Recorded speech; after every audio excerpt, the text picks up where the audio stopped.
Good evening students, welcome back again. Last time हम discuss कर रहे थे मेडिवल हिस्ट्री का एक इंटरेस्टिंग पार्ट जिसका नाम था दिल्ली सल्तनत।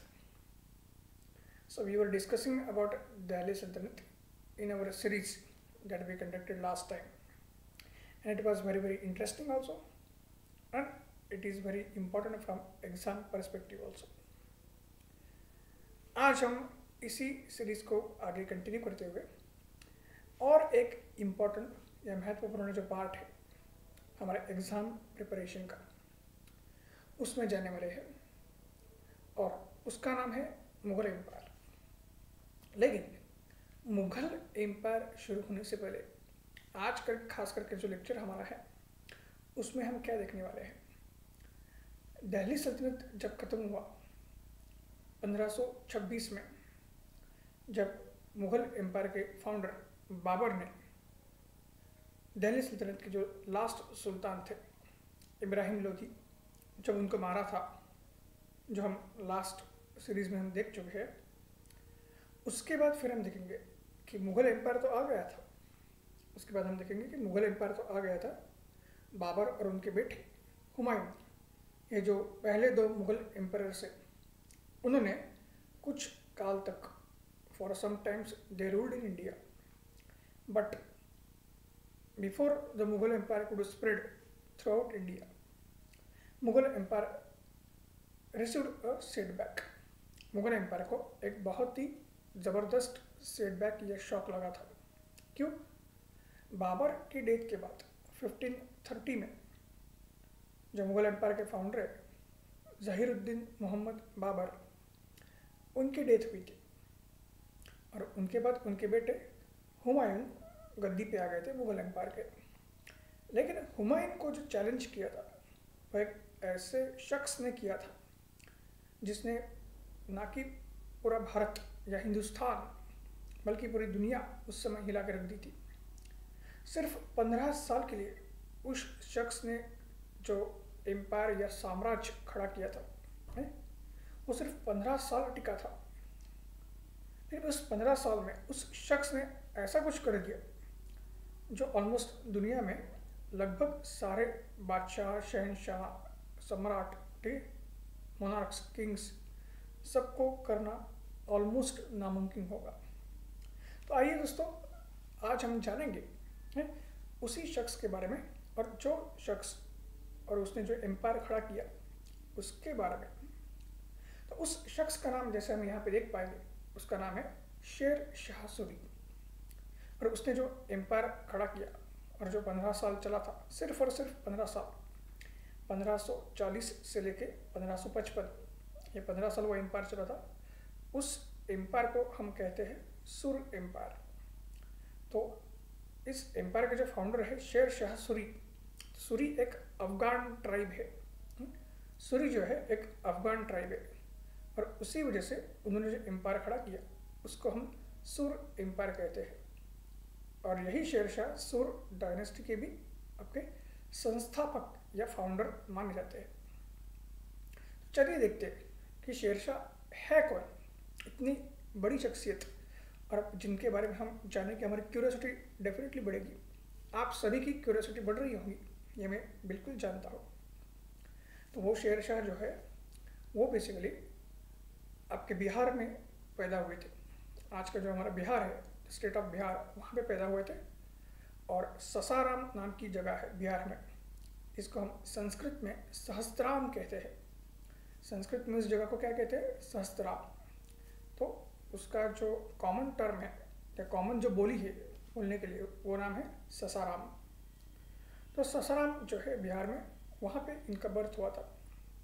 इनका बर्थ नेम या ओरिजिनल नेम फारिद था। इनका बर्थ या ओरिजिनल नेम जो है फारिद था। फारिद खान कहते थे उनको। और वो ससाराम के जो जागीरदार थे हसन खान, उनके बेटे थे। शेर शाह सूरी जो है, जो जिनका ओरिजिनल नाम फारिद खान है, शेर शाह तो वो बाद में बनने वाले थे।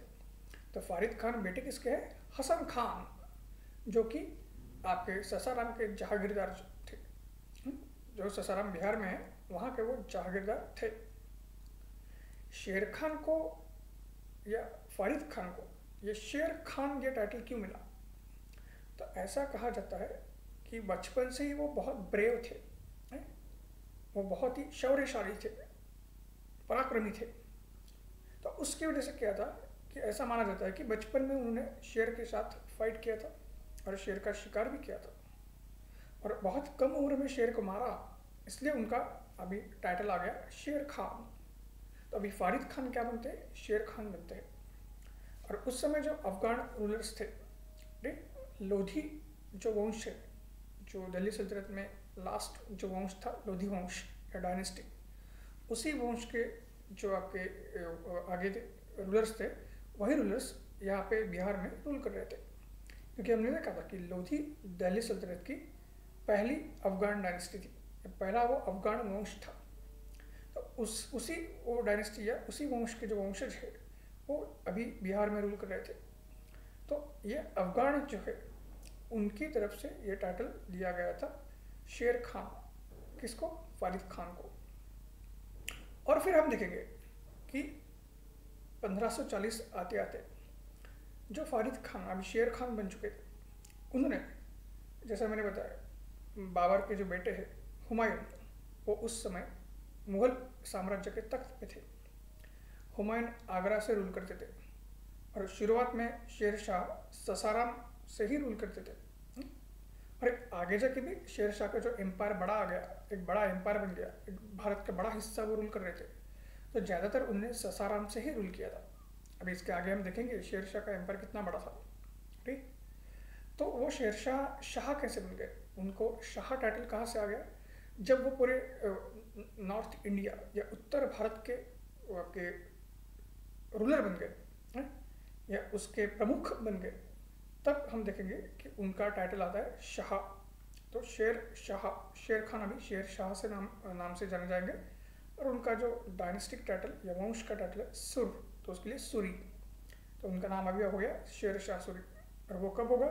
जब खास करके शेर शाह जो है वो हुमायूं को 2 बार हराएंगे। 1539 में चौसा नाम की एक जगह है, वहाँ पे पहला ये हुआ था युद्ध या मुकाबला हुमायूं और शेर शाह के बीच में। तब पहली बार शेर शाह ने हुमायूं को हराया था। और दूसरे साल, मतलब तुरंत आने वाले साल में 1540 में, जो यूपी में कन्नौज नाम की जगह है, जिसको बिलग्राम भी कहा जाता है, यूपी में कन्नौज नाम की जगह है जिसको बिलग्राम भी कहा जाता है, उस कन्नौज या बिलग्राम में शेर शाह ने हुमायूं को फिर से हरा दिया था। और ऐसे 2 बार एक के बाद एक हराने के बाद हम देखेंगे शेर शाह सूरी, जैसे हम यहाँ पे मैप में देख पाएंगे, इतने बड़े एरिया के रूलर बन चुके थे। वो उनका साम्राज्य था, वो उनका एम्पायर था, ठीक, जो शेर शाह ने 1540 से लेकर 1545 के बीच में बनाया था, सिर्फ 5 साल में। बहुत ही बड़ा एम्पायर हम देख पाएंगे। और उसको 5 साल में उन्होंने बहुत अच्छे से इफ़िशिएंटली एक स्ट्रांग एंड ऑर्गेनाइज तरीके से रूल किया था। ठीक, तो ये बहुत ही महत्वपूर्ण बात शेर शाह के बारे में ध्यान में रखिए। तो लगभग पूरा उत्तर भारत, और कश्मीर का बहुत सारा हिस्सा छोड़ दिया जाए तो लगभग पूरा उत्तर भारत उनके कब्जे में था। तो पाकिस्तान में आज का जो कराची वगैरह है, वहाँ से लेके सिंध, मुल्तान, पाकिस्तान का पंजाब का पार्ट, और कुछ अफगानिस्तान के एरियाज जो शेर शाह के एम्पायर में टच हो रहे थे, उनको लेके दक्षिणी कश्मीर जो जम्मू का पार्ट है, वहाँ से लेके ठीक पूरा उत्तरी भारत और मैदान, और फिर आपका बिहार, ठीक, बंगाल और इवन बांग्लादेश, यहाँ तक शेर शाह का एम्पायर फैला हुआ था। नीचे वो नर्मदा नदी के तट तक आ रहा था, ये लगभग महाराष्ट्र और जो आज का मध्य प्रदेश है उसके बॉर्डर को वो टच कर रहा था। तो इतने बड़े एरिया को वो 5 साल में उन्होंने वो बड़ा एरिया क्रिएट किया था और बहुत अच्छे से वो रूल कर पा रहे थे। तो वो किस वजह से वो सब कुछ कर पा रहे थे हमें देखना है। वो किस तरह के वो प्रशासक थे, किस तरह के वो एडमिनिस्ट्रेटर थे, वो हमें यहाँ पे देखना है। जैसे आप धीरे धीरे आगे बढ़ोगे अपने लाइफ में, और ख़ास करके जब अब यूपीएससी सिविल सर्विसेज या आईएएस एग्ज़ाम के लिए अगर प्रिपेयर करोगे, अगर आपका एडमिनिस्ट्रेशन में आना है तो आईएएस के एग्ज़ाम को प्रिपेयर करना पड़ता है। तो उसमें हमें हर एक जो इंडियन हिस्ट्री में बड़े बड़े नाम होते गए, रूलर्स होके गए, उनकी जो अचीवमेंट्स है उस अचीवमेंट्स को देखते देखते एडमिनिस्ट्रेशन या प्रशासन देखना पड़ता है। तो आइए देखते हैं कि शेरशाह का एडमिनिस्ट्रेशन या प्रशासन कैसे था। So as we can see and as I have mention, even though he was ruling, or he ruled only for 5 years, he had a tremendous and what we can say excellent as well as efficient administrative system. Okay, despite ruling only for 5 years, Sher Shah had an excellent and efficient administrative system. So if you see his so-called central structure of administration, then Sher Shah himself would be helped by or would be associated by 4 important offices. Sher Shah would be aided by or helped by or associated by 4 important offices or ministers who were holding these offices. तो पहला हम देख पाएंगे दीवान ए वजारत। तो ये Persian term से, ये ध्यान में रखिए, और खास करके क्या है कि दीवान का मतलब होता है डिपार्टमेंट या मिनिस्ट्री। ओके, और एग्जाम परस्पेक्टिव से ये टर्म्स इंपॉर्टेंट है। एज द फॉलोइंग, ये कभी फैक्चुअल क्वेश्चन, ठीक, या कभी कभी आपको स्टेटमेंट बेस्ड क्वेश्चन, ऐसे क्वेश्चंस में आपको ये टर्म्स वगैरह पूछे जाएंगे। सो दीवान ए वजारत, जिसको हम वजीर भी कहते हैं, इस डिपार्टमेंट का इंचार्ज जो था वो वजीर था। वो खास करके रेवेन्यू और फाइनेंस ये चीज़ें देखता था। वजीर क्या देखता? रेवेन्यू और फाइनेंस देखता था शेर शाह के अंडर। दूसरा महत्वपूर्ण डिपार्टमेंट था दीवान ए आरीज। दीवान ए आरीज, दीवान ए आरीज का मतलब होता है मिलिट्री डिपार्टमेंट। दीवान ए आरीज का मतलब क्या होता है? मिलिट्री डिपार्टमेंट, ठीक, या इंचार्ज ऑफ आर्मी। तीसरा होता है दीवान ए रिसालत। तीसरा डिपार्टमेंट था दीवान ए रिसालत या रसालत। उसका मतलब होता है foreign ministry and foreign minister. और चौथा है आपका दीवान ए इंशा। चौथा है दीवान ए इंशा, वो आपके मिनिस्टर फॉर कम्युनिकेशंस थे। दीवान ए इंशा कौन है? Minister for communication. ये शेर शाह का सेंट्रल स्ट्रक्चर था प्रशासन या एडमिनिस्ट्रेशन का। आइए अभी देखते हैं कि सेंट्रल स्ट्रक्चर के नीचे उसका प्रशासन कैसे ऑर्गेनाइज हुआ था। तो प्रोविंशियल लेवल की अगर बात करते हैं तो शेर शाह का एम्पायर जो है बहुत सारे प्रोविंसेस या इक्ताज में डिवाइड हुआ था। इक्ता जो है वो शेर शाह के प्रोविंसेस थे, ठीक है, अलग अलग इक्ताज में उसको डिवाइड किया गया था। और उसको चलाने के लिए एक सिस्टम थी इक्तादारी सिस्टम। उसको चलाने के लिए क्या है? एक खास सिस्टम लाई थी, इक्तादारी सिस्टम, ठीक। इस सिस्टम में क्या है, एक पर्टिकुलर जो एरिया है आपका टेरिटरी का या लैंड का, वो किसी मिनिस्टर को या किसी एक इम्पोर्टेंट ऑफिशियल को दिया जाएगा और वो उस एरिया को एडमिनिस्ट्रेट करेगा।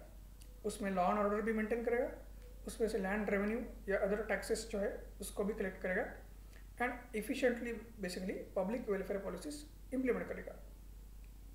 ऐसा जो ऑफिसर होता था उसको हम इक्तेदार या मुक्ति कहेंगे। शेर शाह के समय ऐसे ऑफिसर को क्या कहते थे? इक्तेदार या मुक्ति कहते थे। फिर जो इक्ताज है या प्रोविंसेस, उसको 47 डिस्ट्रिक्ट्स में डिवाइड किया गया था। उसको क्या है? 47 डिस्ट्रिक्ट में डिवाइड किया गया था। और शेर शाह के अंडर डिस्ट्रिक्ट को सरकार कहते थे। शेर शाह के समय में क्या था? डिस्ट्रिक्ट को सरकार कहते थे। और जो सरकार है उसका जो हेड है खास करके लॉ एंड ऑर्डर का, उसको हम चीफ शिकदार या फौजदार कहेंगे। शेर शाह के अंडर जो 47 डिस्ट्रिक्ट थे जिसको सरकार कहते थे, उस सरकार का जो हेड है, जैसे आज डिस्ट्रिक्ट में पुलिस का हेड होता है SP, superintendent of the police, और जो डिस्ट्रिक्ट का सिविल एडमिनिस्ट्रेशन का हेड होता है वो डीएम या डिस्ट्रिक्ट मजिस्ट्रेट होता है। उस समय था चीफ शिकदार, जिसको फौजदार भी कहा जाता था। उस समय कौन था? चीफ शिकदार जो था, जिसको हम फौजदार भी कहते हैं। ठीक, फौजदार ये वर्ड तो सबने सुना ही है। तो वो लॉ एंड ऑर्डर मेंटेन करता था डिस्ट्रिक्ट लेवल पे। और उसी के साथ साथ और एक ऑफिशियल हमें दिखता है, जो डिस्ट्रिक्ट जज था उस समय, उसी सरकार में या डिस्ट्रिक्ट में जो जज था डिस्ट्रिक्ट का, उसको कहते थे चीफ मुंशिफ। चीफ मुंशिफ जो था वो डिस्ट्रिक्ट जज के तौर पे काम करता था। तो देखिए आप ये कितनी बहुत ही इंटरेस्टिंग चीज़ है या इन्फॉर्मेशन है। हम आराम से देख पाएंगे कि कितनी इंटरेस्टिंग इन्फॉर्मेशन है और एग्जाम पर्सपेक्टिव से भी उतना ही इम्पोर्टेंट है, क्योंकि ये टर्म्स के बारे में हमेशा क्वेश्चंस आपको आते हैं। फिर आइए देखते हैं आगे क्या हुआ। तो जो सरकार है, सरकार किस में डिवाइड हुआ है? परगना में। सरकार किस में डिवाइड हुआ है? परगना में। जैसे आज हम देखते हैं कि हमारा इंडिया है, सेंट्रल गवर्नमेंट है, फिर हर एक स्टेट होता है, महाराष्ट्र हो गया, गुजरात हो गया, राजस्थान हो गया। स्टेट के अंडर डिस्ट्रिक्ट होता है, डिस्ट्रिक्ट के अंडर आपका तहसील या आपका तालुका होता है, और उसके बाद नीचे सिटी या आपका विलेज होता है। उस समय भी वैसा ही था कि एम्पायर के नीचे इक्ता आएगा जो प्रोविंस या स्टेट की तरह काम करेगा, फिर डिस्ट्रिक्ट मतलब सरकार, और फिर तहसील या तालुका लेवल जो है, जिसको हम सब डिस्ट्रिक्ट कहते हैं, उसको उस समय कहा जाता था परगना। सब डिस्ट्रिक्ट, तहसील या तालुका लेवल जो है, उस एरिया को या टेरिटरी को परगना कहते थे, और उसको हैंडल करने के लिए अलग अलग ऑफिशियल्स थे। उस परगना को हैंडल करने के लिए अलग अलग ऑफिशियल्स थे। जो परगना लेवल पे मिलिट्री ऑफिशियल था उसको शिकदार कहा जाता था। परगना लेवल पे जो मिलिट्री ऑफिशियल है उसको शिकदार कहा जाता था। जो लैंड रेवेन्यू हैंडल करता था उसको आमीन कहा जाता था। परगना लेवल पे जो लैंड रेवेन्यू हैंडल करता था उसको आमीन कहा जाता था। जो ट्रेजरर था उसको फोटेदार कहा जाता था। जो ट्रेजरर था उसको फोटेदार कहा जाता था। और जो अकाउंटेंट था उसको कारकुन कहते थे। जो अकाउंटेंट उस समय थे उनको कारकुन कहा जाता था। और ये जो एडमिनिस्ट्रेशन है ये जनरल एडमिनिस्ट्रेशन का पार्ट है। तो जनरल एडमिनिस्ट्रेशन में एक हिस्सा था या एक पार्ट था लैंड रेवेन्यू एडमिनिस्ट्रेशन। एक हिस्सा या एक पार्ट क्या था? Land revenue administration. तो ऑलरेडी हमने देखा कि परगना लेवल पे आमीन नाम का जो ऑफिसर है वो लैंड रेवेन्यू या लैंड रेवेन्यू एडमिनिस्ट्रेशन का इंचार्ज था। तो उसके अंडर हम देखेंगे कि लैंड सर्वे और लैंड असेसमेंट बहुत केयरफुली किया जाता था। आमीन के सुपरविजन के अंडर लैंड सर्वे और लैंड असेसमेंट बहुत केयरफुली किया जाता था। क्यों? क्योंकि लैंड सर्वे और लैंड असेसमेंट साइंटिफिक बेसिस पे जब करेंगे, केयरफुली करेंगे, तब हमें कितना रेवेन्यू मिल सकता है, एस्टिमेटेड रेवेन्यू या पोटेंशियल रेवेन्यू आने वाले समय में, वो बेसिकली गवर्नमेंट को पहले से पता चलता था। और उस हिसाब से बेसिकली गवर्नमेंट अपनी पॉलिसीज बनाएगा या कहाँ कहाँ हमें आने वाला पैसा खर्च करना है, उसके बारे में वो डिसीजन लेता था। इसलिए ये बहुत इंपॉर्टेंट था। और ये जो सर्वे होता था उस हिसाब से लैंड को जो टैक्स, लैंड के ऊपर जो टैक्स लगाना है, उस लिए लैंड्स को 3 हिस्सों में क्लासीफाई किया जाता था या बांटा जाता था। Land was classified into 3 classes, especially the cultivable land. All the cultivable land, it was classified into 3 classes: good, middle and bad. Good, middle and bad. ये कैसे किया जाएगा? जो सॉइल की क्वालिटी है और सॉइल की जो फर्टिलिटी है उसके बेसिस के ऊपर, on the basis of a soil quality और fertility, land was categorized into good, middle and bad. और फिर हम देखेंगे कि ओवरऑल जो तीनों टाइप्स के लैंड है और उस तीनों टाइप के लैंड्स में जो प्रोडक्शन है या जो प्रोडक्टिविटी है उसका एवरेज निकालेंगे और उस एवरेज का 1/3 part as a land revenue state या एम्पायर लेता था। स्टेट और empire used to take 1/3 part of a land revenue as a part of average production. ठीक। और ये जो लैंड रेवेन्यू है वो कैश या आपका काइंड या क्रॉप, आप दोनों में दे सकते हो। क्रॉप को शेयर करके भी बेसिकली लैंड रेवेन्यू आपका वसूल किया जाता था, या आप कैश में भी पे कर सकते हो। इस दोनों तरीके से हम देखेंगे कि लैंड रेवेन्यू आपका शेरशाह के टाइम में लिया जाता था। तो लैंड रेवेन्यू के साथ साथ शेरशाह ने करेंसी के मामले में भी रिफॉर्म्स किए थे। शेरशाह एक्चुअली कैश कल्चर जो है वो प्रमोट करना चाहता था। ठीक, जैसे आज हमारा करंट गवर्नमेंट डिजिटल जो आपका करेंसी है या डिजिटल ट्रांजैक्शंस जो है उसको प्रमोट कर रहा है। फ़ोन पे, ठीक, पेटीएम या आपका भीम यूपीआई एक्सेट्रा।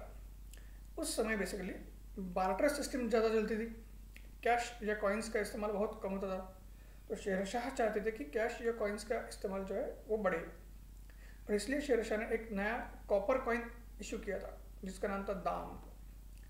आज भी ये टर्म हम हमेशा देखते हैं या सुनने में आता है। कैसे?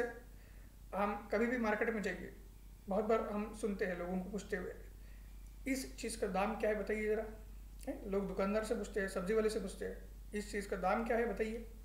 दाम is a very important term. दाम का मतलब प्राइस है, तो दाम का मतलब जो प्राइस है, तो वो ये टर्म कहाँ से आता है? ये जो शहंशाह सूरी ने नया कॉइन चालू किया था दाम, उसकी वजह से आता है। और इसका ही आपका कनेक्शन इंग्लिश फ्रेज में भी दिखता है। एक इंग्लिश फ्रेज में भी इसका कनेक्शन है।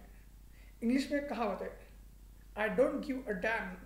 ठीक है, तो दाम का मतलब क्या है कि दाम एक छोटे वैल्यू की करेंसी थी। तो ये इंग्लिश में फ्रेज आती है कि जो छोटे वैल्यू का या हल्के लेवल का आदमी है, उसको मैं ज़्यादा इंपॉर्टेंस नहीं देता हूँ।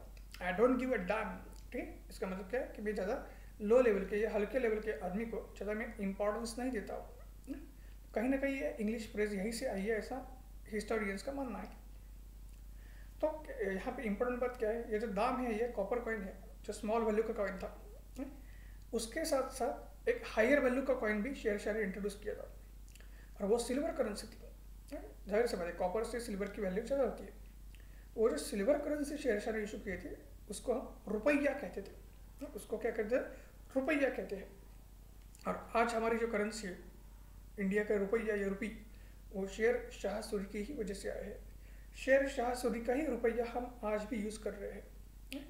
उस समय वो सिल्वर का हुआ करता था, और जहाँ जैसे हम यहाँ देख पाएंगे, वो सिर्फ मुगल्स ने इस्तेमाल नहीं किया था, शहंशाह ने तो किया ही। शहंशाह के बाद फिर से मुगल्स आ गए, तो मुगल के साथ साथ अंग्रेज़ों ने भी उसको इस्तेमाल किया। ठीक, शहंशाह सूरी का जो सिल्वर रुपया है, उसको मुगल्स के साथ साथ अंग्रेज़ों ने भी इस्तेमाल किया 1835 तक। विलियम बेंटिक नाम के गवर्नर जनरल थे, उनके समय तक 1835 तक ये सिल्वर रुपया इस्तेमाल किया गया था।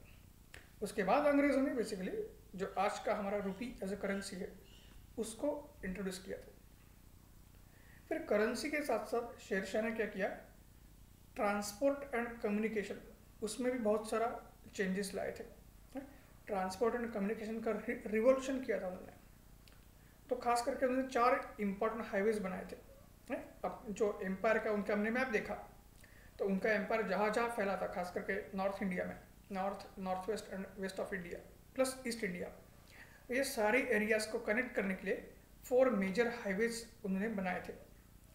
पहला हाईवे बांग्लादेश से निकलता था, सोनारगांव नाम की एक जगह थी, वहाँ से निकलेगा, और फिर वो अफगानिस्तान पाकिस्तान बॉर्डर जो है वहाँ पे जाएगा पेशावर में, और पेशावर से उसको सिंध मिलाते थे। पेशावर से फिर से पाकिस्तान में सिंध का जो एरिया है, प्रोविंस, ठीक, वहाँ तक उसको लाते थे।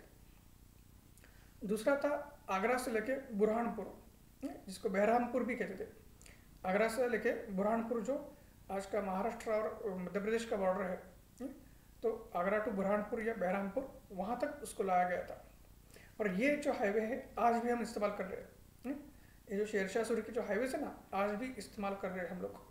जो सोनारगांव टू सिंध तक ये हाईवे गया पहला वाला, उसको आज हम क्या कहते हैं, नेशनल हाईवे नंबर 1 और 1A कहते हैं। उसको हम national highway number 1 and 1A कहते हैं। अंग्रेज़ों के समय में उसको ग्रैंड ट्रंक रोड कहा जाता था। अंग्रेज़ों के समय में क्या है, उसको ग्रैंड ट्रंक रोड कहा जाता था।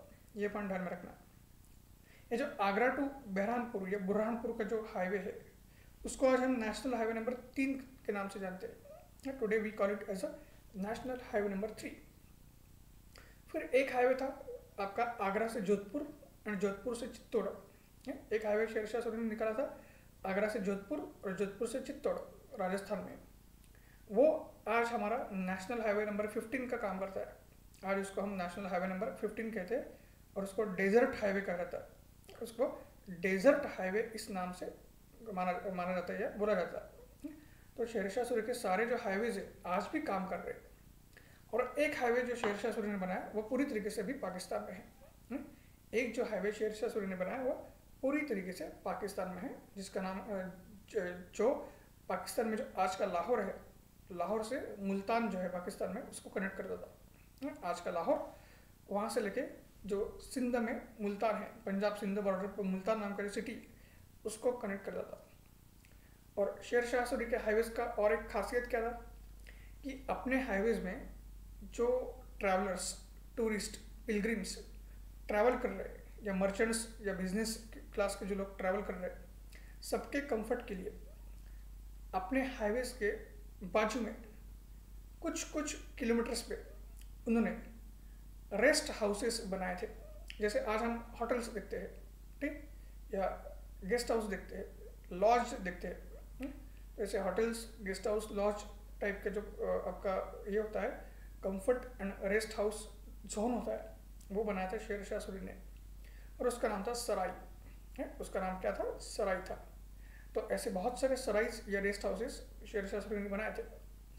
उसमें से खास करके एक आज भी बहुत फेमस है, आज भी एग्जिस्ट करता है, उसका नाम है मुगल सराय है। आज भी एक एग्जिस्ट करता है सराय जिसका नाम है मुगल सराय। ऐसे बहुत सारे सराइज थे, लेकिन आज जो एग्जिस्ट कर रहा है बहुत ही फेमस रेलवे जंक्शन है इंडिया का, मुगल सराय, ठीक, मुगल सराय नाम का जंक्शन है, और इंडिया का लार्जेस्ट रेलवे जंक्शन माना जाता है, यूपी में आता है। तो ये बहुत ही इंटरेस्टिंग बातें हमें देखने को मिलती है, और ये सिर्फ इंटरेस्टिंग नहीं है, एग्जाम के लिए भी उतनी ही इम्पोर्टेंट है। तो डेफिनेटली मुझे यह यकीन है आप सभी लोगों को बहुत ही लेक्चर सुनने में मज़ा आ रहा होगा, और सिर्फ सुनने में मज़ा नहीं आ रहा होगा, आप खुद को 400-500 साल पीछे लेके एक तरीके के टाइम मशीन में जाके आप इमेजिन कर रहे होंगे शेर शाह सूरी को, उसके एम्पायर को, और उसने अपने अपने एम्पायर में क्या क्या चेंजेस लाए थे, बदलाव लाए थे, उन चीज़ों को। आपको भी ऐसा लगता होगा कि आप उस समय में गए हो और शेर शाह सूरी के ही एम्पायर का पार्ट हो, उसके ही साम्राज्य का एक हिस्सा हो। उस समय आप थे और आपके आंखों के सामने ये सब चीज़ें बन रही थी, ऐसा आपको इमेजिन होगा। आइए देखते हैं आखिर में हमें शेर शाह सूरी के बारे में क्या जानना चाहिए, जिसके बारे में एग्जाम में पूछा जाएगा। तो बात यह है कि इतना सारा अपने एम्पायर को बढ़ाने में और उस बढ़े हुए एम्पायर को वेल ऑर्गेनाइज तरीके से एडमिनिस्टर करने में या प्रशासित करने में शेर शाह सूरी लगे हुए थे। और ऐसा माना जाता है कि वो 19-19, 20-20 घंटा काम करते थे, सिर्फ 2 या 3 घंटा सोते थे। लेकिन फिर भी क्या है, उसमें से भी शेर शाह सूरी को थोड़ा सा जब समय मिलता था, तब उन्होंने अपना समय, जो उनका आर्ट और आर्किटेक्चर के प्रति उनका प्यार था, आर्ट, कल्चर, ठीक, मतलब कला, संस्कृति, इस या जो आपका आर्किटेक्चर है या स्ट्रक्चर, बिल्डिंग्स जो बनाते हैं, उसके प्रति जो उनका प्यार था, लगाव था, उसको पूरा करने के लिए उन्होंने वो समय इस्तेमाल किया। तो हम देखेंगे कि उन्होंने यमुना के नज़दीक, दिल्ली के पास ही एक नई सिटी बिल्ड कर दी, जिसको दिल्ली का 5वां सिटी कहा जाता है, और उसका नाम है पुराना किला। यमुना के तट पे उन्होंने दिल्ली का 5वां सिटी बिल्ड किया था, जिसका नाम है पुराना किला। तो पूरा जो पुराना किला या फोर्ट और उसके साथ जो मस्जिद है, वो सारा हम आज भी देख पाते हैं, एक टूरिस्ट स्पॉट है बढ़िया से, और एक बेहतरीन जो आर्किटेक्चर का नमूना है उसमें हमें देखने को मिलता है। वैसे ही हम देखेंगे ससाराम, जो शेर शाह की बर्थ प्लेस है, जो कि उसका एक कैपिटल के तौर पे काम करता था, ससाराम। वहाँ पे शेर शाह सूरी ने खुद का टॉम्ब या मॉज़ेलियम बनाया है। नॉर्मली क्या होता है कि आप जब मरते हो, कोई भी व्यक्ति मरता है, तो उसका टॉम्ब या मकबरा या मॉज़ेलियम बनाया जाता है। बट शेर शाह ने जिंदा होते हुए उन्होंने अपने टॉम्ब या मकबरे का काम शुरू किया था। और इनके मकबरे की खासियत क्या है कि ये पानी के बीचों बीच बना है, एक लेक, एक तालाब या लेक के बीचों बीच बना है। वो ज़मीन या ग्राउंड पे ऊपर नहीं है, पानी के बीचों बीच। और ये जो मकबरा बना है वो अष्टकोण या ऑक्टागोनल शेप में बना है। ये जो मकबरा बना है कैसा बना है? अष्टकोण या ऑक्टागोनल शेप में बना है। ये पॉइंट भी उतना ही क्रूशियल है, और वो इंडियन आर्किटेक्चर का एक मास्टरपीस माना जाता है। वो इंडियन आर्किटेक्चर का एक मास्टरपीस माना जाता है। उसी के साथ साथ हम ये भी देखेंगे कि शेर शाह के समय में एक फेमस सूफी सेंट थे, जिनको शेर शाह बहुत रिस्पेक्ट करते थे। उनका नाम था मलिक मोहम्मद जयसी। ये जो सूफी सेंट है उनका नाम क्या था? मलिक मोहम्मद जयसी।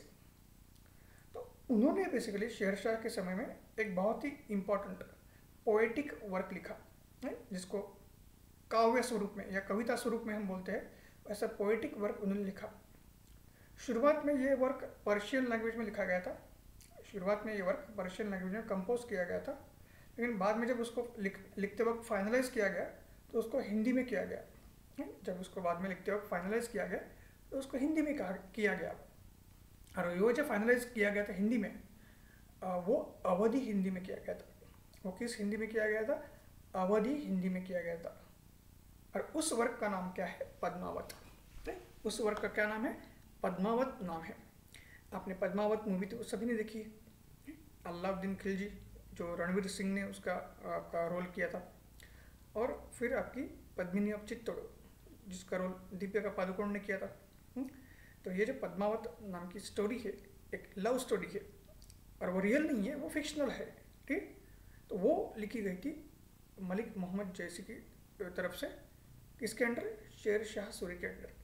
तो है कि नहीं ये सब रोचक बातें? तो ऐसी ही रोचक बातें हमें एग्जाम के लिए भी उतनी ही इम्पोर्टेंट है। ठीक, तो ये सारी चीज़ें ध्यान में रखनी है कि शेर शाह को इतना कम समय मिलने के बाद, इतनी सारी अचीवमेंट्स करने के बाद, उसने आर्ट, आर्किटेक्चर और कल्चर में भी अपनी अचीवमेंट्स और छाप छोड़ी थी। तो ऐसे जो शाह है वो अल्टीमेटली 1545 में उनकी मृत्यु हुई थी, उनकी डेथ हुई थी। उनकी डेथ कैसे हुई है जानने से पहले ये भी हमें जानना है कि शेर शाह को बहुत ही स्ट्रांग और इफ़िशिएंट रूलर माना जाता है। और जितने वो स्ट्रांग और इफ़िशिएंट रूलर थे, और उनकी आर्मी भी उतनी ही स्ट्रांग और इफ़िशिएंट थी, उनकी आर्मी भी उतनी ही स्ट्रांग और इफ़िशिएंट थी, लेकिन उतने ही वो बहुत ही शांत और ख़ास करके क्या है, एक रिलीजियस पर्सन थे। वो मुस्लिम भी थे और अपने धर्म के प्रति उनको बहुत लगाव था। बहुत ही रिलीजियस पर्सन थे, लेकिन अपने धर्म के प्रति जितना लगाव उनको था, उतना ही रिस्पेक्ट और उतनी ही इज्जत उन्होंने बाकी धर्म को दी थी। कभी भी उन्होंने दूसरे धर्म के प्रति गलत चीज़ों का इस्तेमाल नहीं किया, गलत पॉलिसीज़ का इस्तेमाल नहीं किया था। ये बहुत महत्वपूर्ण बात उनके बारे में हमें जाननी है। और इसलिए हम देखेंगे कि उनके साम्राज्य में, उनके प्रशासन में, उन्होंने जो हिंदूज थे, हिंदूज को भी बड़े बड़े ऑफिसेस और इम्पोर्टेंट ऑफिसेस दिए थे। वो तो मुस्लिम थे फिर भी। ठीक, तो ये बहुत ही बढ़िया बात उनके बारे में देखने को मिलती है। तो ऐसे जो रूलर थे, लेकिन वही होता ना, जो अच्छे लोग होते हैं, वो जो हम कहावत है ना, भगवान उनको जल्दी उठा के लेके जाता है। शेर शाह सूरी का भी वैसे हुआ, सिर्फ 5 साल रूल किया, बट अनफॉर्चुनेटली उनकी जल्दी मृत्यु हो गई। कैसे? 1545 में ऐसा हुआ था कि आज का जो हमारा प्रयागराज या इलाहाबाद है, उसके नज़दीक एक जगह है कालिंजर। आज का जो हमारा प्रयागराज या इलाहाबाद है, उसके नज़दीक एक जगह है कालिंजर। वो कालिंजर जो जगह है, वहाँ पे एक बहुत बढ़िया फोर्ट है, एक स्ट्रॉन्ग फोर्ट। ठीक है, आज भी है, उस समय भी था। तो वो स्ट्रॉन्ग फोर्ट शेर शाह सूरी लेना चाहते थे अपने साम्राज्य के सुरक्षा के हिसाब से। शेर शाह सूरी उस स्ट्रॉन्ग फोर्ट को अपने कब्जे में करना चाहते थे। ठीक, और उसके लिए बैटल चल रहा था।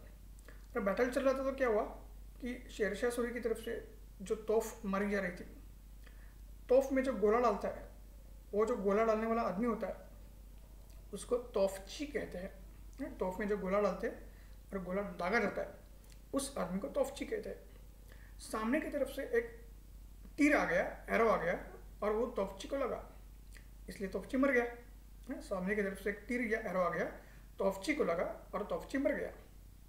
तोफची मर गया तो शेर शाह सूरी ने देखा तोफची मर गया, तो वो खुद अपने घोड़े से उतर गए और खुद ही गोला बारूद लेके वो तोफ में डालना उन्होंने शुरू किया।